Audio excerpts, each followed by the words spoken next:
We've all seen the images. Earthquakes reducing buildings to rubble. It's enough to make you want to move into a cave. But what if I told you that engineers have found ways to make skyscrapers dance with the earth instead of crumbling under its fury? That's right. Some of the tallest buildings in the world can withstand the kind of seismic shakeups that would turn a regular building into a pile of bricks. From Japan to California to Chile, these engineering marvels stand as testaments to human ingenuity and our ability to adapt and thrive in even the most volatile environments. Think about the forces at play during an earthquake. It's like Mother Nature is grabbing the earth and giving it a good shake. The ground beneath our feet, our supposed solid foundation, turns into a wavy sea. Now imagine a skyscraper trying to stay upright on that. It's a recipe for disaster, right? That's where the brilliance of earthquake engineering comes in. Earthquakes are all about energy. Imagine a bowling ball hitting a trampoline. That impact sends a wave of energy across the surface, making it bounce. That's kind of what happens with an earthquake. Except instead of a bowling ball, it's massive tectonic plates grinding against each other. And instead of a trampoline, it's the Earth's crust. Now, when that earthquake energy hits a building, it's like getting slammed by that invisible bowling ball. The building wants to move with the shaking ground. But here's the thing. Buildings are designed to be rigid, to stand tall and firm. And that rigidity can be their downfall during an earthquake. That's why engineers focus on two key principles: flexibility and energy absorption. Think of a willow tree in a windstorm. It bends with the wind, absorbing the energy and surviving the storm. Skyscrapers in earthquake zones are designed with that same principle in mind. They need to be strong enough to withstand the initial shock, yet flexible enough to move with the Earth's motion and absorb the energy. Let's start from the bottom, the foundation.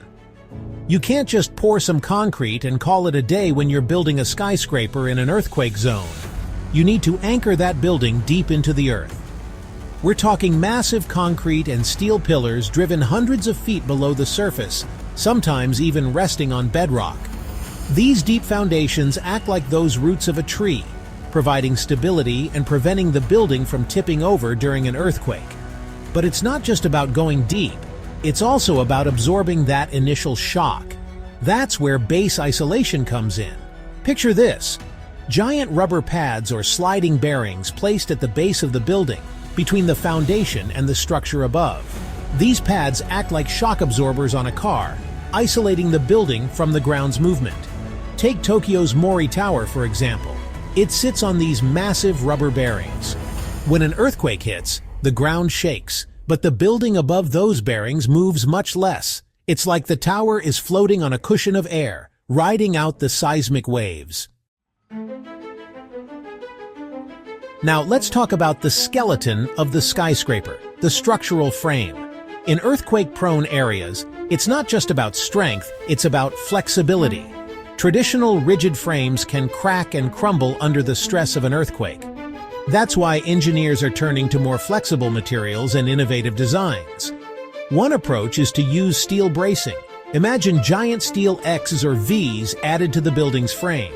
These braces act like muscles, providing extra support and allowing the building to sway without collapsing. Another method involves using reinforced concrete, where steel bars are embedded within the concrete to increase its tensile strength and flexibility. Take Taipei 101, once the world's tallest building. This skyscraper is built with a unique system of outrigger trusses, which act like a series of strong arms extending from the central core to the outer columns. This design allows the building to sway slightly during typhoons and earthquakes, dissipating the energy and preventing catastrophic damage. Section 5. Counteracting chaos, tuned mass dampers, and their balancing act. Okay, now for the really cool stuff: tuned mass dampers. These are giant counterweights, like pendulums, strategically placed near the top of skyscrapers.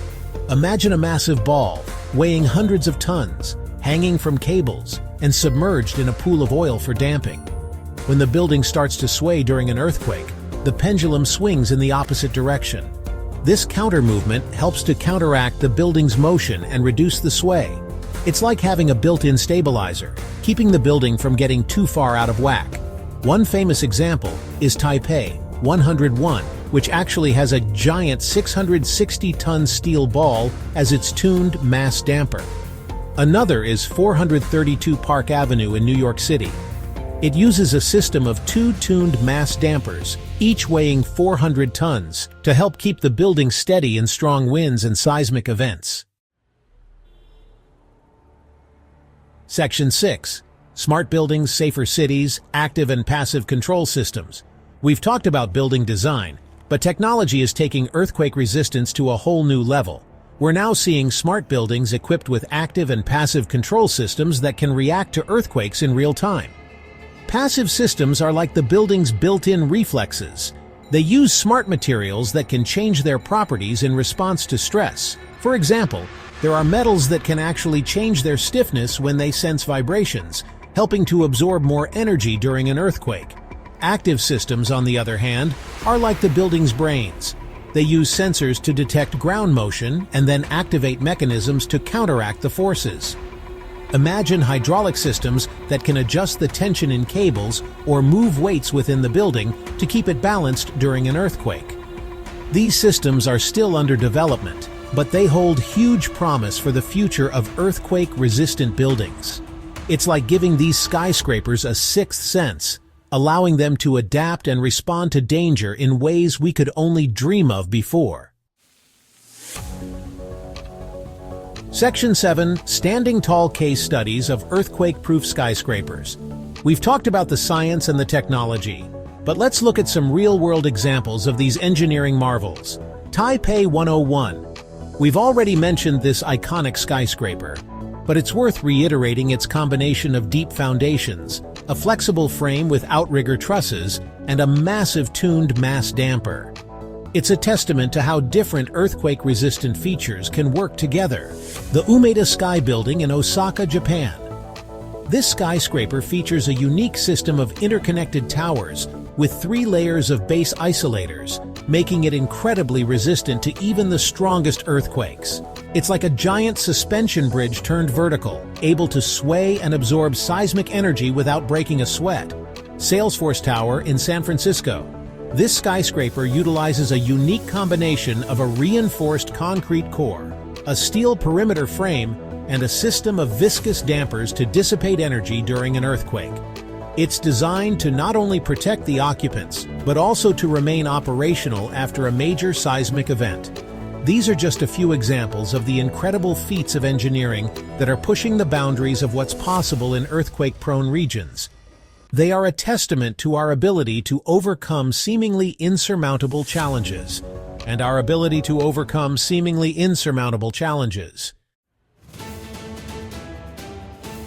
Section 8. Engineering the future advancements in seismic-resistant technology. The quest for earthquake-resistant buildings doesn't stop there. Researchers and engineers are constantly pushing the envelope, exploring new materials and technologies that could revolutionize the way we build in earthquake zones. One promising area is self-healing concrete. Imagine concrete that can actually repair its own cracks, like the human body healing a wound. Scientists are developing concrete infused with microcapsules that release a healing agent when a crack forms, sealing it up and restoring the concrete's strength. Another exciting development is the use of seismic metamaterials. These are artificially engineered materials with unique properties that can actually redirect seismic waves around a building, like water flowing around a rock. It's like making the building invisible to the earthquake's energy. And then there are floating foundations. This is where buildings are essentially detached from the ground, resting on a system of bearings or even a cushion of air. When an earthquake hits, the ground shakes, but the building above remains relatively still. It's like building a ship on land, allowing it to ride out the seismic waves. These are just a few examples of the cutting-edge technologies that are shaping the future of earthquake engineering. It's an exciting time to be in this field, as we continue to find new and innovative ways to protect people and property from the devastating effects of earthquakes. Section 9. Conclusion. Towards zero-damage buildings and a safer tomorrow. We've come a long way from fearing the Earth's tremors.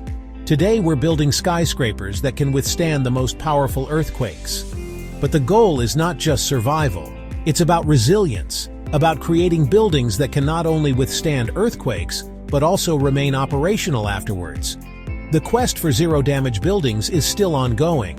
But with each new advancement in engineering and technology, we get one step closer to a future where earthquakes no longer pose a threat to our cities and our lives. So the next time you see a skyscraper reaching for the clouds, remember the incredible engineering that goes into making these structures not just impressive feats of architecture, but also symbols of human resilience in the face of nature's awesome power.